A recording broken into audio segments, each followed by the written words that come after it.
is apropos. Well, Israel is being accused of carrying out genocidal acts in Gaza through the destruction of its main IVF clinic, maternity hospitals and other reproductive healthcare facilities. In one of the most extensive reports of its kind, UN-backed human rights experts claim that Israel had systematically used sexual, reproductive and other gender-based violence in its war with Hamas. The authors of the report said the wider harm to pregnant and new mothers was on an unprecedented scale and would have an irreversible impact.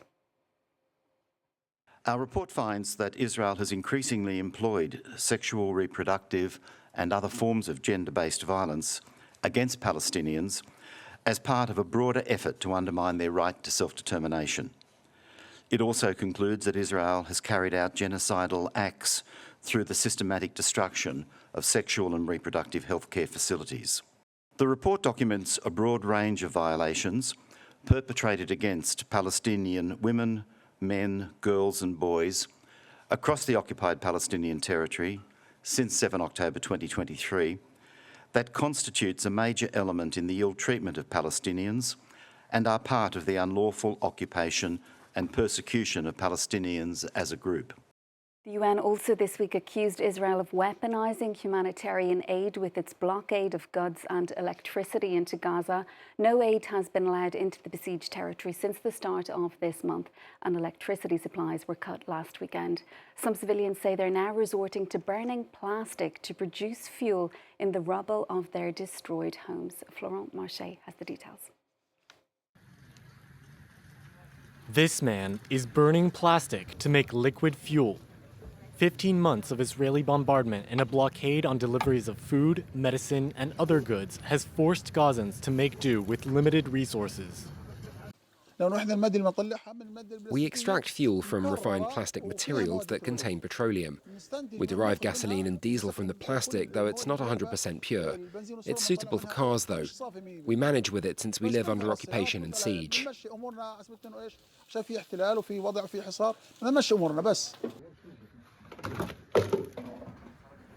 Fumes rise from this furnace.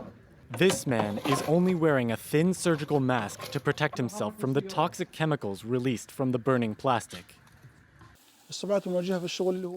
We face difficulties because the fumes contain toxins, but we have to keep working to meet people's needs. I also need the money to support my family.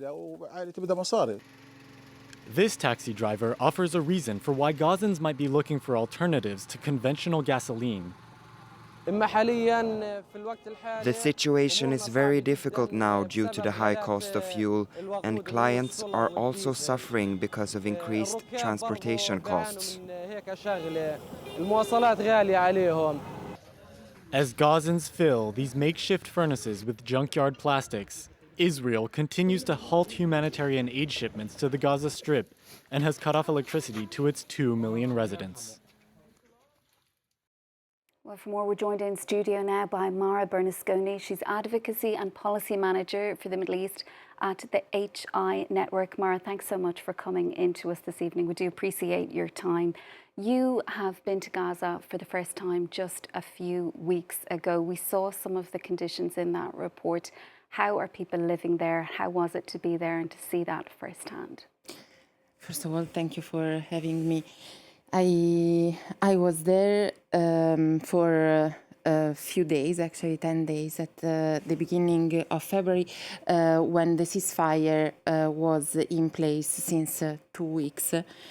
And there was for sure a lot of hope, because the ceasefire started and we started to scale up immediately our activities, not only Humanitarian Inclusion, Handicap International, but also all the other humanitarian actors. And when I spoke with people, there was a cautious happiness because we all knew that ceasefire was fragile, but we were also hoping to do our best to continuously help people. And as we know, the humanitarian aid since 13 days now is blocked, and we cannot serve people. There is no fuel, there is no electricity because it's been cut. There is no water. there are no human condition. So the people is going back to the situation that there was before, where they have to choose how many meals per day to have in order to facilitate at least to having their children eating. And as you say, since you've been back from Gaza, aid has been cut off again, electricity supplies have been cut since last weekend. What more do you think needs to be done as somebody who has been to Gaza to put pressure on Israel to row back on these kind of initiatives?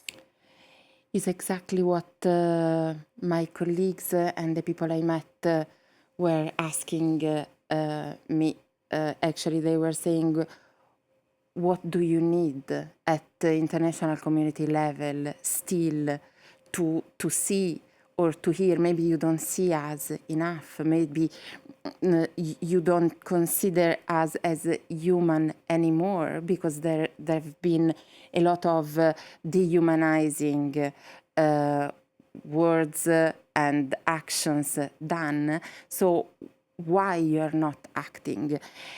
And indeed, it is not an answer that as humanitarian workers we can give, because if we are put in the condition, we are of course ready to scale up, to enter again with the aid, and to try to build a early recovery phase or a reconstruction phase, and to give a dignified life along with our colleagues and with all our activities. As of now, this cannot happen due to, of course, political willingness. And given the current situation then, when do you think that help is going to be able to get to these people who desperately need it, especially those who have been injured? You work with a lot of people who have difficulties with movement, who've been very badly wounded in the war. What is the situation for them currently? Ceasefire, unfortunately, didn't change the conditions for persons with disabilities.